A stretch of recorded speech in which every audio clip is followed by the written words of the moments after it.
Hello, I'm Paula. Today I want to look at anxiety that follows any trauma, whether that's grief, loss, illness, divorce, anything. What is grief to some people can be just, well, that happened to others. Remember, it's not about judging, it's not about comparing. So, anxiety.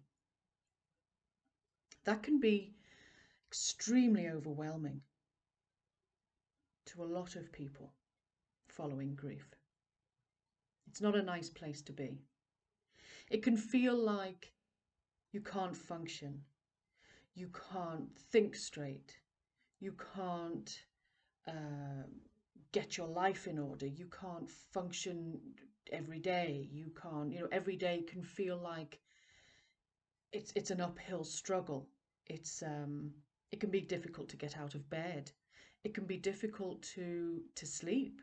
So you're constantly tired on top of the anxiety. The anxiety can cause a lot of stress, tension. It can cause just trying to think of getting through the day, getting dressed. That can just create a lot of anxiety. Having to go back to work, perhaps, having to function if you have children, that can be a real problem for a lot of people because the anxiety is just like a heavy weight that just sits on top of you and it sits in your head and it seems to fill your head. It seems to fill your whole body. And it seems like there's no way out sometimes. It can feel like it's just all consuming. It's a terrible place to be. And not everyone can understand that because if they haven't experienced it, there's no way that they can understand it. And it's very difficult for those who are experiencing that grief and that anxiety to be able to express it properly because it is different for every single person. So,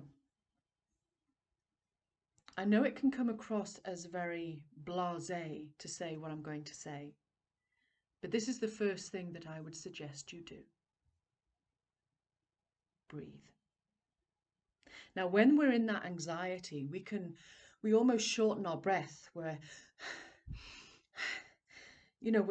taking very shallow breaths. We're not breathing deeply into our body. So just for a moment, with me now, I want you to just stop and take a deep breath.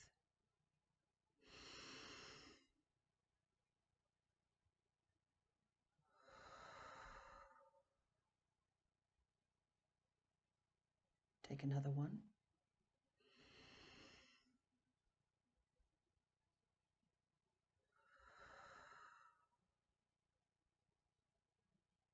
And another one.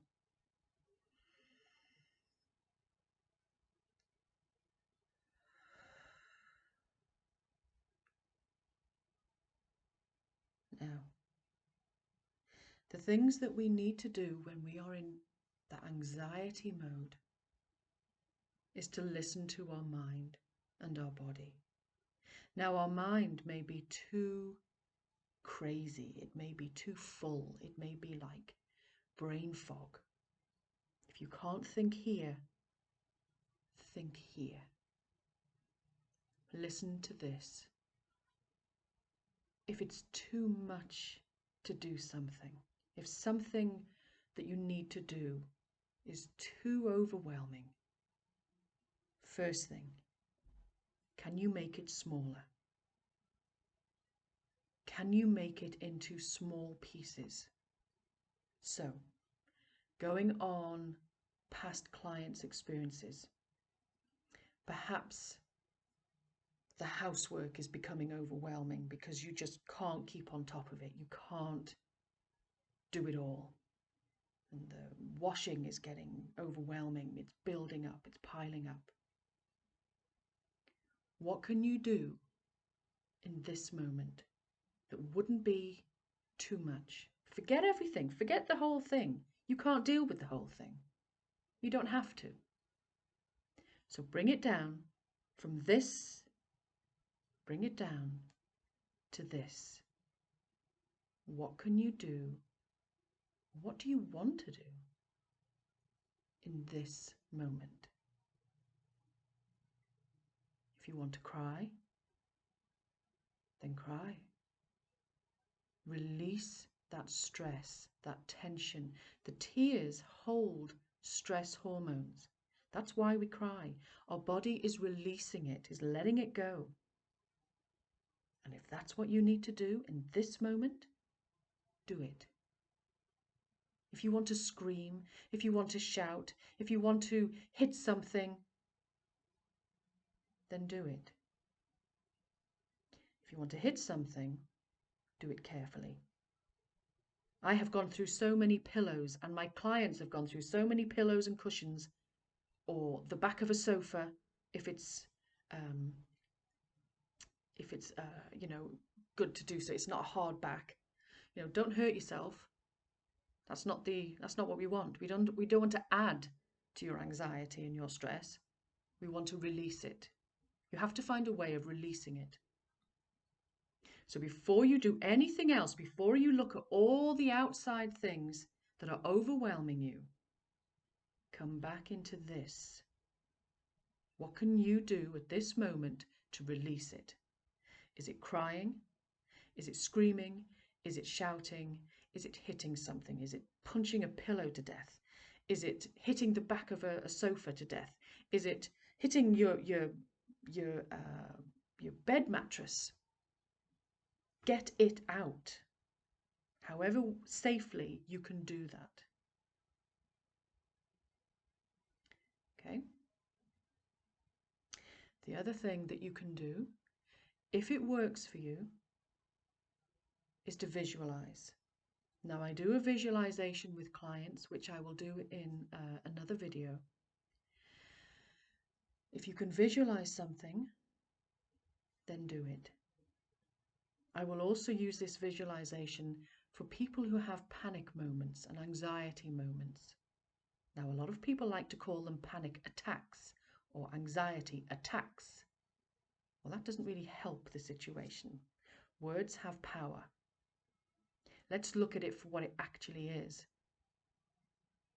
But I will do that in another video.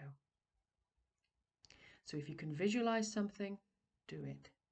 But remember, you're bringing something down to this. You're making all this into this. What you can cope with here. And then when you're ready, put a wash on. It can be doing something in the background whilst you're thinking about you. If you want to do 2 minutes of dusting, do it. I'm going to hoover that room.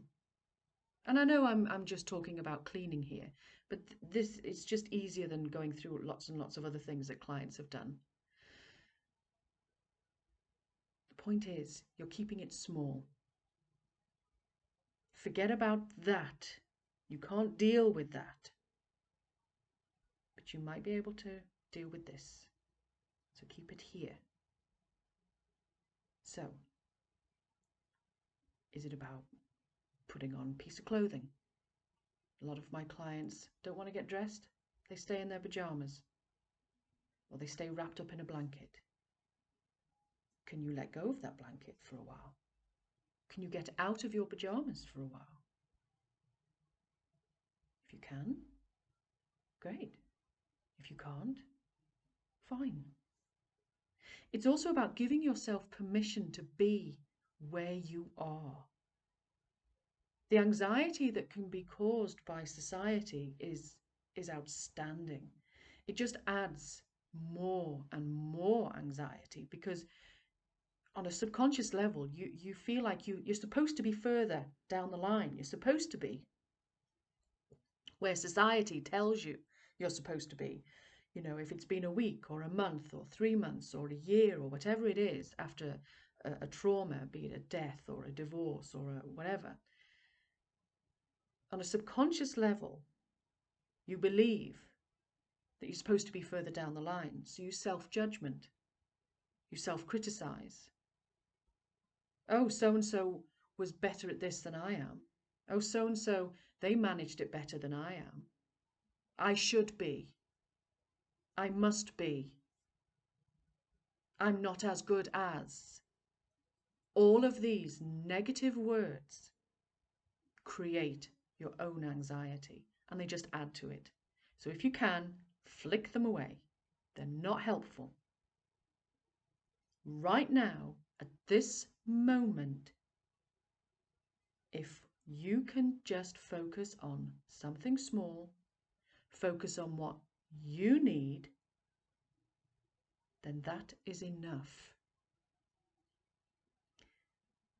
Something that I always live by is, if it's right for me, it's right for everybody else. Because if you're trying to fit in with what everyone else thinks you should be, it's never going to work for you. It's never going to be right for you. But if you can look after yourself and be where you need to be, the knock-on effect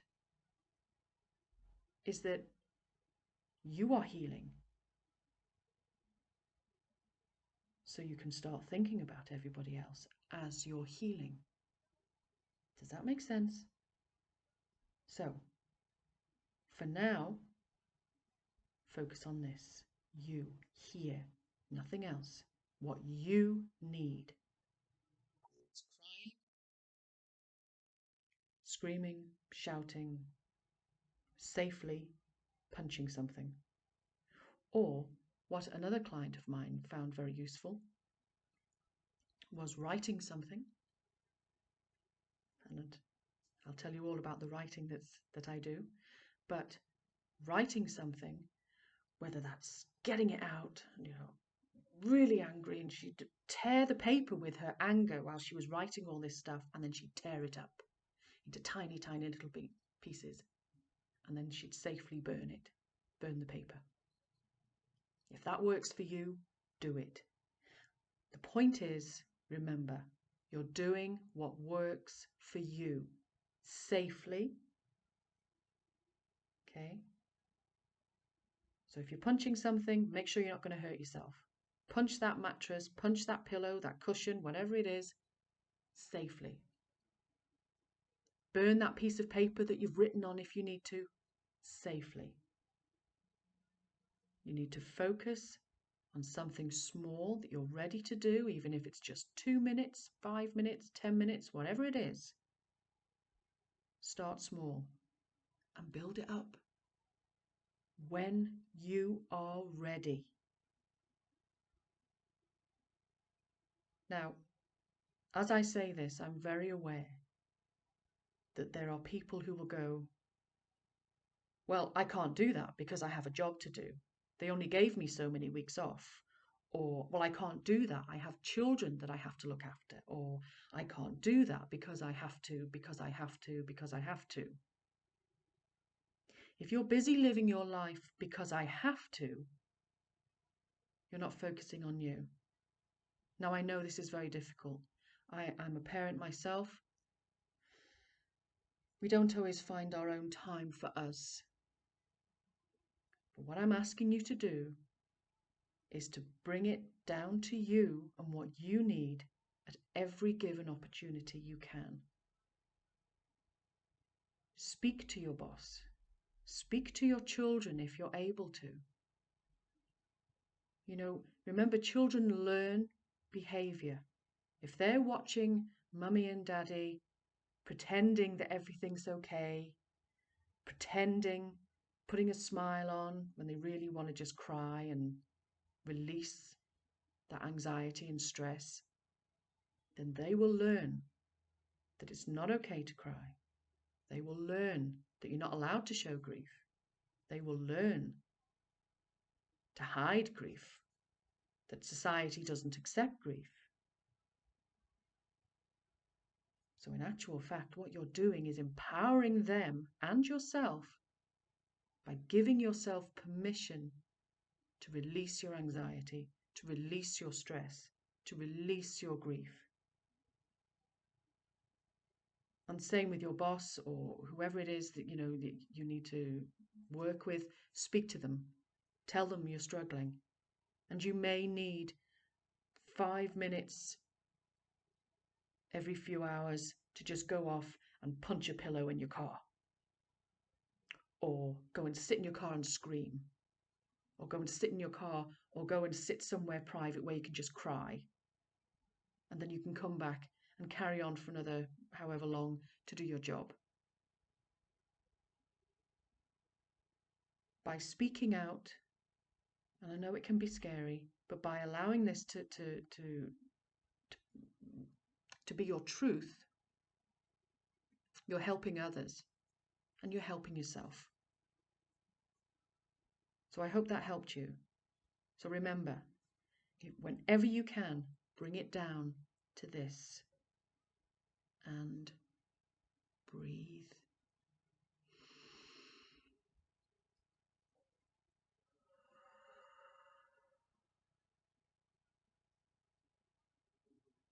I hope that helped you.